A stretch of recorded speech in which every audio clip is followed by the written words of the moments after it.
ලෝකයේ බලවත්ම රාජ්‍ය සහ මැද පෙරදිග සිංහයා මේ දෙන්න දශක 4ක් තිස්සේ නයි මොකටි වගේ වෛර කරගන්නේ ඇයි කියලා ඔබ කවදා හරි හිතලා තියෙනවද? මිතුරන්ව සිටි රටවල් දෙකක් එක රැයකින් හතුරුුනේ කොහොමද? මේක නිකන් දේශපාලන ආරවුලක් නෙමෙයි. මේක පිටුපස තියෙන්නේ ලේ හැලුණු කුමන්ත්‍රණ රහස් ඔත්තු සේවාවල සෙල්ලම් සහ ලෝකයේම හොල්ලපු විප්ලවයක කතාවක්. 1979 දී සිදුවුණු මේ එකම එක සිදුවීම අදටත් ලෝක යුද්ධයකට පාර කපන්නේ කොහොමද? ඇමරිකානු තානාපති කාර්යාලය ඇතුලේ දින 444ක් තිස්සේ හිර වුණු ඒ රහස මොකද්ද? ඩ්‍රෝන ප්‍රහාර, න්‍යෂ්ටික බෝම්බ තර්ජන සහ රහස් කුමන්ත්‍රණ දශක ගණනාවක් තිස්සේ ඇවිලෙන ඇමරිකා ඉරාන යුද්ධ ගින්දර අද මුළු මැද පෙරදිගම අලු කරමින් පවතිනවා. මේ හැමදේම පටන් ගත්තේ කොතනින්ද? දෙවන ලෝක යුද්ධ සමයේ ආරම්භුණු ඇමරිකා ඉරාන මිත්‍රත්වයේ තුන්වන ලෝක යුද්ධයක් දක්වා වෙනස් වූ සම්පූර්ණ කතාව විනාඩි කිහිපයකින් දැනගන්නට World Wide Web නාලිකාව subscribe කරලා අවසාන තප්පරය වෙනතෙක් රැඳී සිටින්න. ඇමරිකාව සහ ඉරානය අතර සම්බන්ධයේ ආරම්භය අද පවතින සතුරුකමට වඩා හාත්පසින්ම වෙනස් වූවා. මෙහි මුල්ම අවධිය මිත්‍රශීලී වූ අතර පසුව එය කුමන්ත්‍රණ සහ අවිශ්වාසය මත පදනම් වූ ගැටුමක් දක්වා පරිවර්තනය වුණා. 1940 ආරම්භය ඉරාන ඉතිහාසයේ ඉතාමත් තීරණාත්මක කාල පරිච්ඡේදයක්. දෙවන ලෝක යුද්ධය ඇවිලමින් තිබූ එම අවධියේ ඉරානයේ මුහුණ දුන් තත්ත්වයේ කරුණු කිහිපයක් මෙසේ දක්වන්න පුළුවන්. 1939 දී දෙවන ලෝක යුද්ධය ආරම්භ වන විට ඉරානයේ ප්‍රකාශ කළේ තමන් කිසිදු පාර්ශවයකට සහාය නොදක්වන මධ්‍යස්ථ රටක් බවයි. ඉරානයේ පිහිටීම සහ තෙල් සම්පත නිසා ලෝක බලවතුන්ට ඉරානයේ මගහැර යාමට නොහැකි වුණා. එකල ඉරානයේ පාලනය කළ රේෂා ෂා පල්ලවි රජු ජර්මනිය සමග සමීප ආර්ථික සම්බන්ධතා පැවැත්තුවා. බොහෝ ජර්මානු ඉංජිනේරුවන් සහ තාක්ෂණික ශිල්පීන් ඉරානයේ සේවය කළ අතර මෙය බ්‍රිතාන්‍ය සහ සෝවියට් දේශයට සැකයට බඳුන් වුණා. ඔවුන් බිය වුණා ඉරානය ජර්මනියට තෙල් ලබා දෙනු ඇතැයි කියා. එම නිසා 1940 දී ඉරානය සාමකාමීව සිටියද 1941 අගෝස්තු මාසයේදී බ්‍රිතාන්‍ය සහ සෝවියට් හමුදා හදිසියෙම ඉරානය ආක්‍රමණය කළා. මේට හේතු වුණේ රුසියාවට අවශ්‍ය යුද ආධාර සැපයීමට ආරක්ෂිත මාර්ගයක් ලබා ගැනීම සහ ඉරාන තෙල් නිධි ජර්මනියෙන් ආරක්ෂා කර ගැනීම. ආක්‍රමණයෙන් පසු බ්‍රිතාන්‍යයන් විසින් රේෂා ෂා රජුව බලයෙන් පහ කර පිටුවහල් කරනු ලදී. ඒ වෙනුවට ඔහුගේ තරුණ පුත්‍රයා වූ මොහොමඩ් රේෂා පල්ලවි බලයට පත් කරන ලදී. 1942 සිට ඇමරිකානු හමුදාවද දහස් ගණනින් ඉරානයට පැමිණියේ රුසියාවට අවශ්‍ය යුද උපකරණ ප්‍රවාහනය කිරීමට සහාය වීමට. ඇමරිකාව සහ ඉරානය අතර සැබෑ සබඳතාවය ආරම්භ වීමට මෙය ප්‍රධාන පදනමක් වුණා. ඒ කියන්නේ ඉරානය සහ ඇමරිකාව මුලින්ම මිතුරන් වූයේ දෙවන ලෝක යුද්ධයේදී පොදු සතුරෙකුට, ඒ කියන්නේ ජර්මනියට එරෙහිව සටන් කිරීමට බව අපිට දැන් පැහැදිලියි. මුල් කාලයේදී ඉරානය ඇමරිකාව සැලකුවේ බ්‍රිතාන්‍ය සහ රුසියානු අධිරාජ්‍යවාදී බලපෑම් වලින් බේරීමට සිටින තෙවන බලවේගයක් සහ හිතවතෙකු ලෙසයි. 1944 වසර යනු ඇමරිකාව සහ ඉරානය අතර සම්බන්ධතාවයේ මධු සමය කාලය ලෙස හඳුන්වන්න පුළුවන්. අද පවතින සතුරුකමට වඩා හාත්පසින්ම වෙනස් ඉතා සමීප මිත්‍රත්වයක් සහ සහයෝගීතාවයක් මේ වසරේදී දක්නට ලැබුණා. මෙන්න 1944 දී සිදු ප්‍රධාන සිදුවීම් සහ දත්ත. පළවෙනි එක තමයි රාජතාන්ත්‍රික මට්ටම ඉහළ දැමීම. 1944 පෙබරවාරි මාසයේදී දෙරට අතර පැවති සම්බන්ධතා තානාපති මට්ටම දක්වා නිල වශයෙන් ඉහළ නංවන ලදී. මෙයට පෙර පැවතියේ අවම මට්ටමේ සම්බන්ධතා පමණයි. මෙයින් පෙනී යන්නේ ඇමරිකාවට ඉරානය කෙතරම් වැදගත් වූවාද යන්නයි.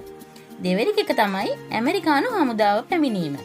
දෙවන ලෝක යුද්ධය පැවති මේ කාලයේදී ඇමරිකානු සෙබළුන් 30000කට අධික පිරිසක් ඉරානයේ රැඳී සිටියා. ඔවුන්ගේ ප්‍රධාන කාර්යය වුණේ ඇමරිකාවේ නිෂ්පාදිත යුද ටැංකි, ගුවන් යානා සහ ආහාර ඉරානය හරහා රුසියාවට, එහෙම නැත්නම් සෝවියට් දේශයට ප්‍රවාහනය කිරීම.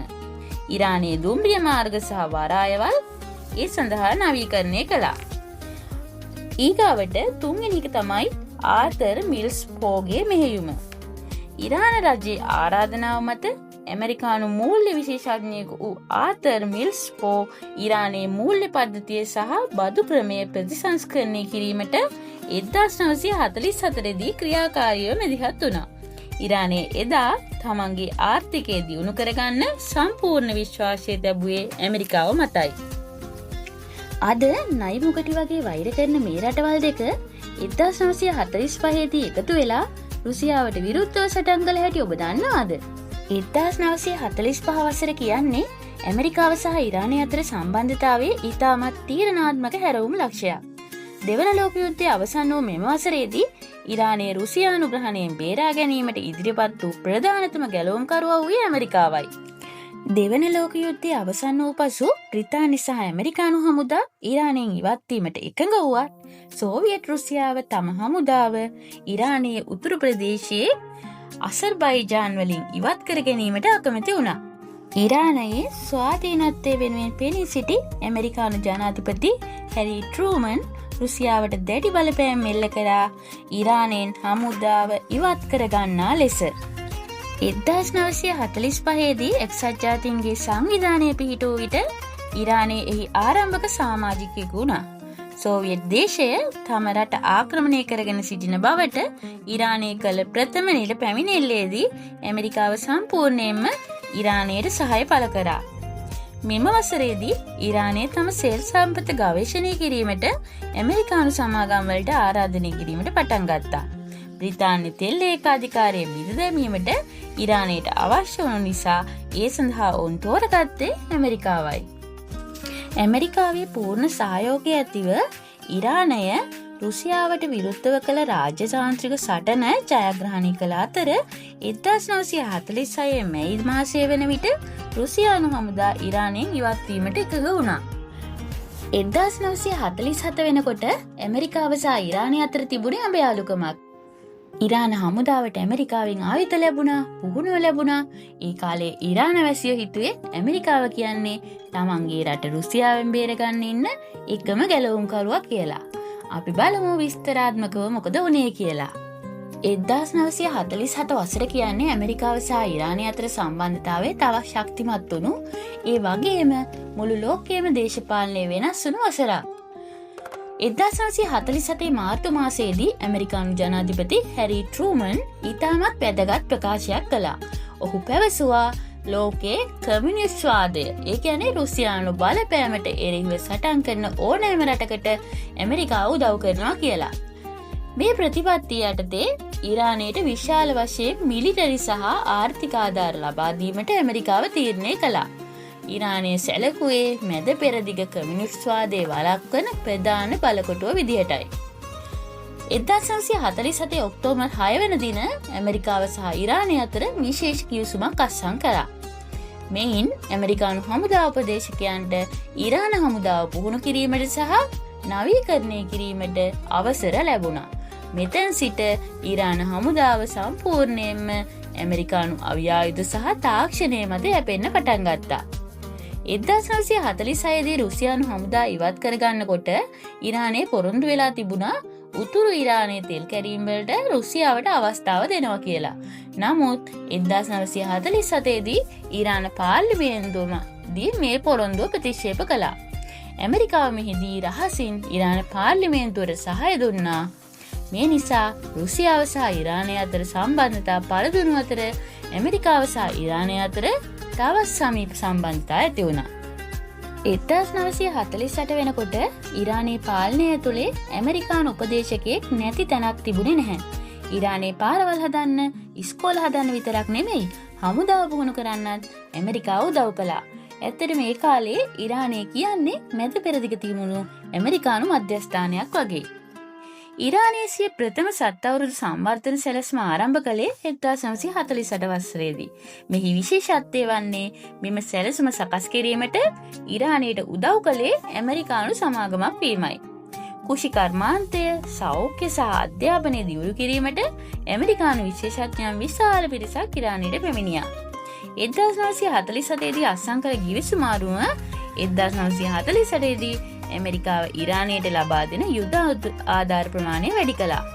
ඩොලර් මිලියන ගණනක් වටින යුද ටැංකි, ට්‍රක් රථ සහ ගුවන් විදුලි උපකරණ ඇමරිකාවෙන් ඉරානයට ලැබුණා.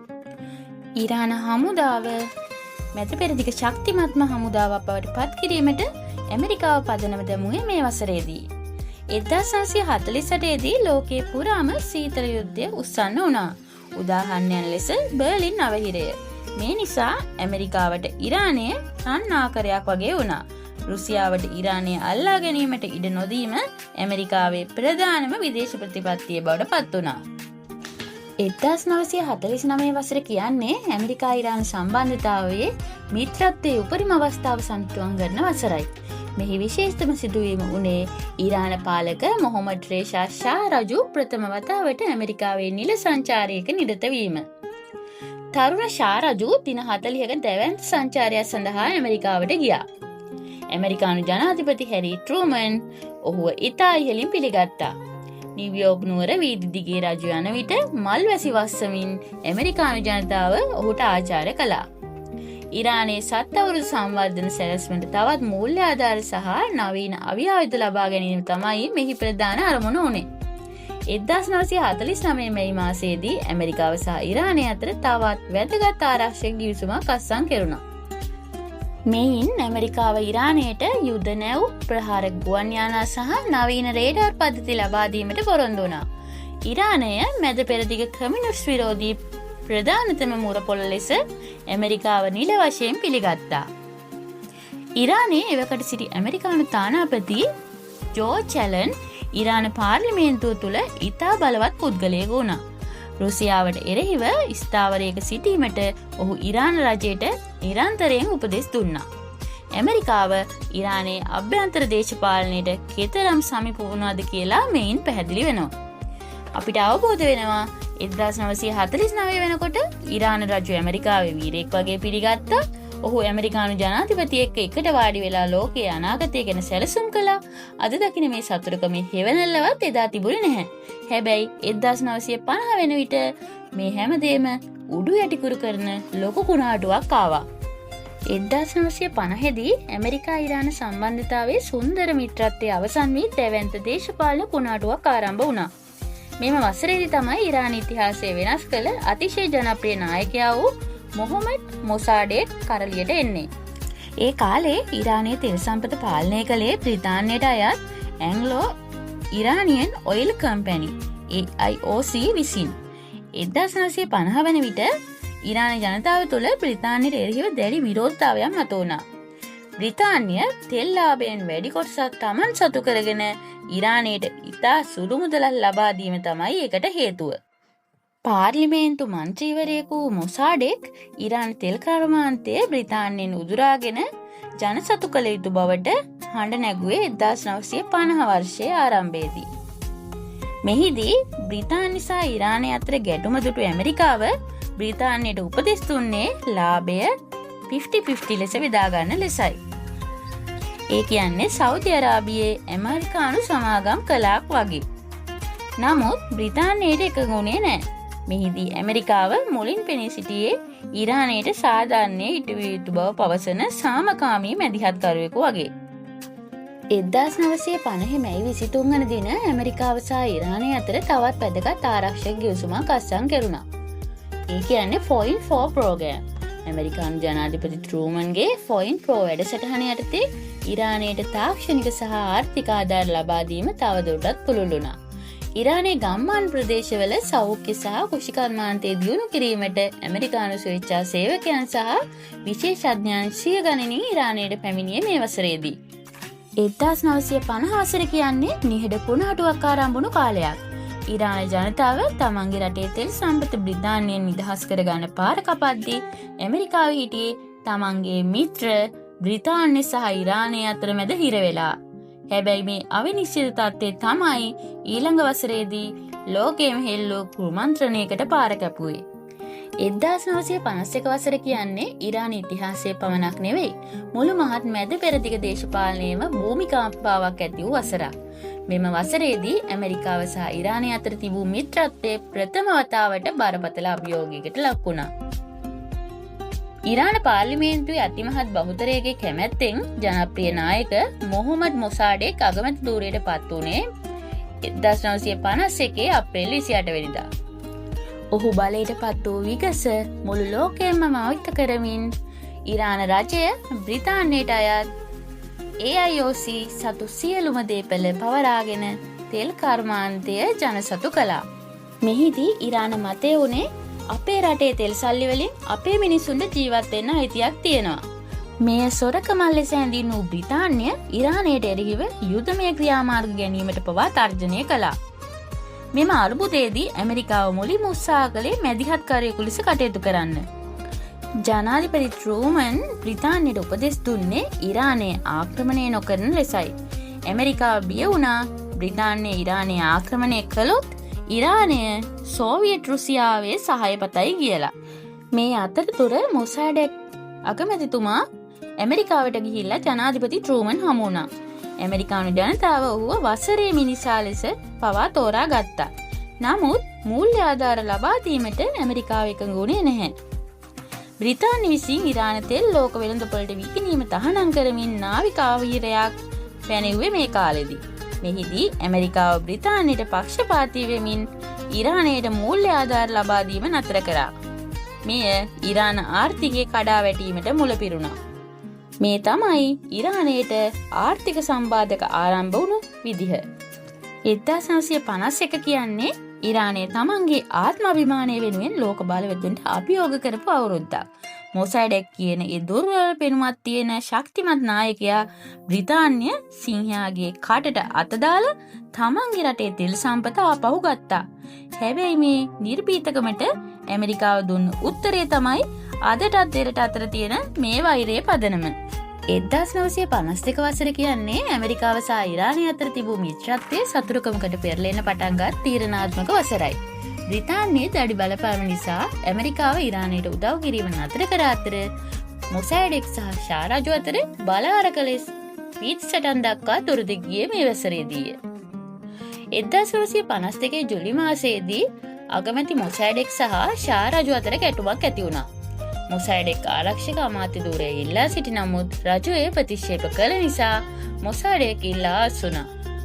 එහි ප්‍රතිඵලය ලෙස ඉරාන ජනතාව ලක්ෂ සංඛ්‍යාත පිරිසක් වීදි බැස මොසාඩෙක් හෝ මරණය යනුවෙන් හඬ රැගුවා. දින 5ක දරුණු උද්ඝෝෂණයෙන් පසු රජුට පසුබැසීමට සිදු වූ අතර මොසාඩෙක් නැවතත් අතිමහත් බලයක් සහිතව අගමැති ධූරයට පත් වුණා. ඒ සමගම තෙල් අර්බුදය විසඳීමට බ්‍රිතාන්‍ය එකඟ නොවීම නිසා 1952 ඔක්තෝබර් මාසයේදී මොසාඩෙක් විසින් ඉරානයේ තිබූ බ්‍රිතාන්‍ය තානාපති කාර්යාලය වසා දමා සියලුම බ්‍රිතාන්‍ය රාජතාන්ත්‍රිකින් රටින් පිටුවහල් කළා. මෙයින් බ්‍රිතාන්‍යයට ඉරානය තුළ තිබූ රහස් තොරතුරු ජාලය අහිමි වුණා. ඔවුන් එවිට ඇමරිකානු CIA සංවිධානයේ සහාය ඉල්ලා සිටියා. ඒ හින්දා ඇමරිකාව ස්ථාවරය වෙනස් වුණා. 1952 වෙනතෙක් ඉරානයට මධ්‍යස්ථ උදව් කළ ඇමරිකාව මෙම වසරේ අගභාගය වන විට සිය ප්‍රතිපත්තිය වෙනස් කළා. හේතුව වුණේ මොසාඩෙක් තෙල් අර්බුදය නිසා රුසියාවට සමීප වේ යයි ඇමරිකාව බිය වුණා. ඇමරිකානු ජනාධිපතිවරණයෙන් ඩිවයිට් අයිසන්හවර් ජයග්‍රහණය කිරීමත් සමග ඉරානයට එරෙහිව දැඩි පියවරක් ගැනීමට ඇමරිකාව තීරණය කළා. 1953 වසර කියන්නේ ඇමරිකා ඉරාන සම්බන්ධතාවයේ මහා පාවාදීම සිදු වූ වසරයි. අද ඔබ දකින ඉරාන වැසියන්ගේ ඇමරිකානු විරෝධයට ප්‍රධානම හේතුව වන්නේ මේ වසරේ සිදු වූ ඔපරේෂන් ඇජැක්ස් කුමන්ත්‍රණයයි. කුමන්ත්‍රණයේ සැලසුම ජනවාරි සිට ජූලි දක්වා ඇමරිකාවේ නව ජනාධිපති ලෙස ඩිවයිට් අයිසන්හවර් පත් වූ පසු බ්‍රිතාන්‍ය ඔත්තු සේවා සමග එකතු වෙලා මොසාඩෙක්ව බලයෙන් පහ කිරීමට තීරණය කළා. මෙහි මෙහෙයුම බාරව හිටියේ CIA නිලධාරී කර්මිට් රූස්වෙල්ට් හටයි. CIA ආයතනය ඩොලර් මිලියන ගණනින් වියදම් කර ජනතාව මුදලට ගැනීම සහ මඩ ප්‍රචාර දියත් කිරීම පටන් ගත්තා. ඉරානයේ පුවත්පත්වලට සහ මැර කණ්ඩායම් වලට මුදල් ගෙවලා මොසාඩෙක් කමියුනිස්ට්වාදියෙක් සහ ආගම විනාශ කරන්නෙක් යනුවෙන් බොරු ප්‍රචාරය යවුවා. කෘත්‍රිමව ඇති කළ කැරලි සහ වීදි සටහන් හරහා රට තුළ ආරාජිකත්වයක් මවාපෑවා. 1953 අගෝස්තු 15 පළමු උත්සාහය අසාර්ථක වුණා. ශාරජු විසින් මොසෑඩෙක්ව අගමැති ධූරයෙන් ඉවත් කිරීමේ නියෝගයක් නිකුත් කළා.